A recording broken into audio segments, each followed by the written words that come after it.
Okay, so we've got our upper intake manifold back installed. We've torqued all the bolts down properly. We went ahead and popped all the injectors back into place. And basically all we did for that is put a little bit of silicone lube on the end of each injector O-ring, popped them down into place, and then put down the 4 retaining bolts. These don't have to be very tight. They basically just kind of hold the fuel rail in place. So that's bolted up.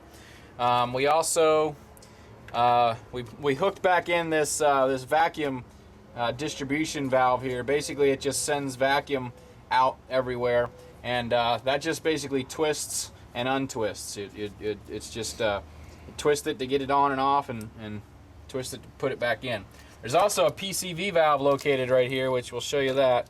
This new one comes with a brand new one with the intake. So this is where the Pcv valve is. It just drops down in there.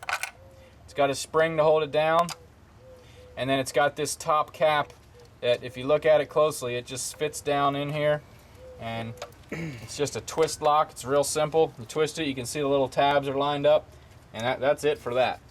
So we're moving right along here. Basically we did buy some new vacuum hose. Some of this vacuum lines are just dry rotted real badly. This one here in particular is all broken up. It's cracked. This is going to cause a drivability problem. So if it didn't have a problem before we started working on, because we had to remove and put these back on, it's going to certainly have a problem now. These old rubber hoses probably haven't moved in years, and we had to take them off, so they're all cracked and broken. So we're going to go ahead and replace those. We won't film every single one of those because that's very time consuming. But basically you just look at the hose. It'll tell you right on it. It's 5/32 inch hose, and it's vacuum line. So you just go to the parts store, pick up a few feet of it, just get the same size, make sure it's the same size, and then that's all you got to do. We're going to go ahead and replace all that. We also, this is a key point right here when doing this job, this little bypass hose. It's a little teeny hose, costs about $3 or $4, and it can cause you a nightmare of problems if this goes bad. Because we have the alternator out, to replace this, we have real easy access to it, so we went ahead and replaced that. We put new clamps on it and put a new hose on. So that's now done. We're also replacing, because again of the age of the vehicle, the radiator hoses. We put brand new hoses on. There's no sense, we had to take this hose off anyway, so no sense in putting an old hose back on. We're going to go ahead and replace this upper hose. We're also replacing the lower hose. This is the new lower hose. The old one we took out, and the old one actually had a spring down inside of it. This is the spring. What this does is it prevents the hose from collapsing. If you had a low coolant problem, or there's several reasons why you may have the hose to collapse, but that's why they put a spring in there. So take the spring out of the old one, put it into the new one. You can twist it in or just kind of push it in. It'll find its way. It'll fit right in there. Basically it just sits in there, so this hose now cannot collapse. Okay, so now we're going to install a new thermostat. We got the new hoses on, that's all done. This is where the thermostat goes. If you get a good brand of thermostat, we love AC Delco. Their products are great quality. This particular item is made in the US, which most parts it's rare, more and more rare to find it made in the US. This one's actually made in the US. It comes with a O-ring gasket on it, which is very nice. You can just drop it in there. It should seat nicely right down in there. It's a nice snug fit, and it should be in all the way around. I'm going to make sure it's in all the way around. Once that's in, there's another gasket that sits out here, and the 2 bolts. Okay, I got the new thermostat on, we got it torqued down properly, we got the new hose hooked up, got that hooked up. Now we're going to hook this EGR tube back up. This plastic connector here, it's like a quick disconnect. Just line up the 2 tabs with the 2 holes and then insert that in there. Also, this lines up down here at the bottom and a bolt goes through it, but I make sure this is in first.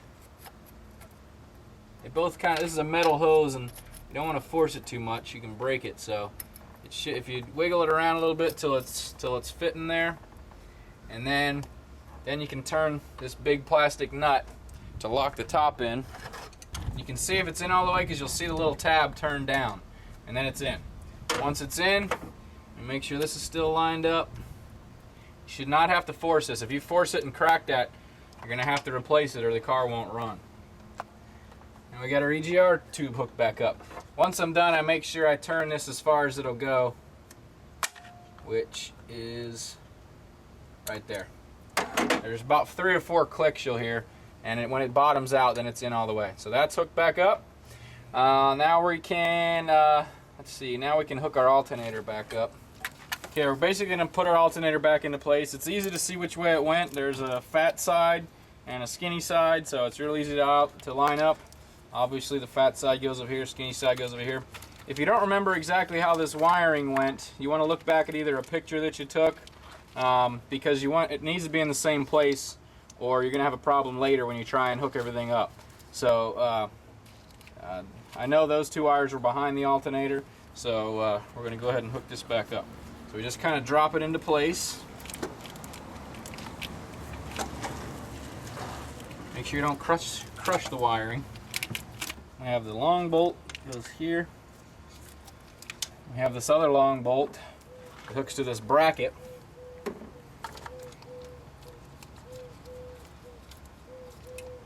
the bracket actually hooks, that's where the alternator bolt screws into. So you can set that up first, get it started.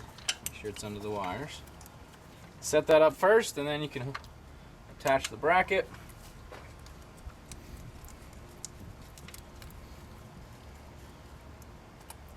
And then you can tighten these all up. We can also now hook back up our alternator. Our alternator was disconnected. It's got 2. It's got wire here, which we're going to hook back up. There's one more plug, which is this one, which plugs in here. But we're going to wait to hook that one up so I can make sure all these wires are not getting put in the wrong place. So we're going to tighten these 3 bolts up. Then we'll put our belt on. And we're going to use our belt tool to release the tension on the tensioner, so that we can pop it back on the alternator. You're going to want to look either at a belt routing diagram, or if you took the whole belt off, you're going to have to make sure it's routed properly. We didn't take it all the way off. We just released it enough to get the alternator off, so it's still actually set up properly. All we need to do is get enough tension off so we can get it up around the alternator here.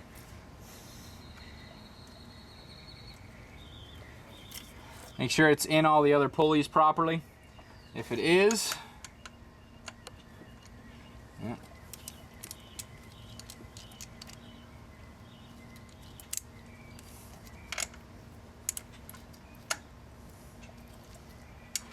this tool is awesome. Pretty much any angle or space that you need, you can build an angle for it. Lift up on it, get enough tension, seat the belt, and then release the tension. That is an awesome tool. That's one of my most favorite tools that GearWrench has. You can push back down the tensioner, make sure it tightened back up. Sometimes these tensioners fail when you're changing your belt. These things are a high failure item.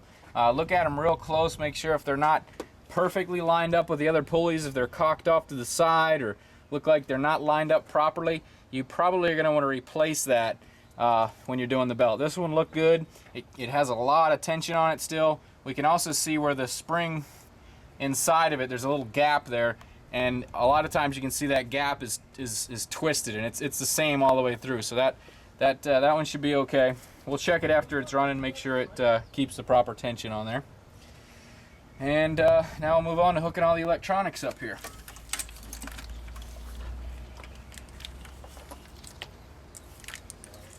Okay, we know the injectors because the plugs are all the same for the injectors.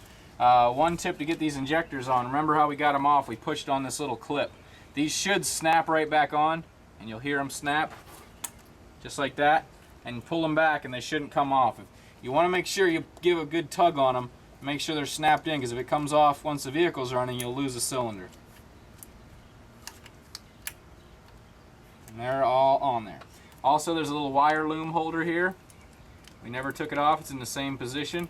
So we'll hook that back up. I'm not gonna totally hook that up because I want to make sure everything else is hooked up properly first. All these plugs, they're all different, so you can't mix them up. They only go on one way. Here's another wire loom here to hold this one. It's important to put these wire looms back on. If you break one, just go pick up another one, because it holds the wires from getting caught in different things that can end up causing you a problem.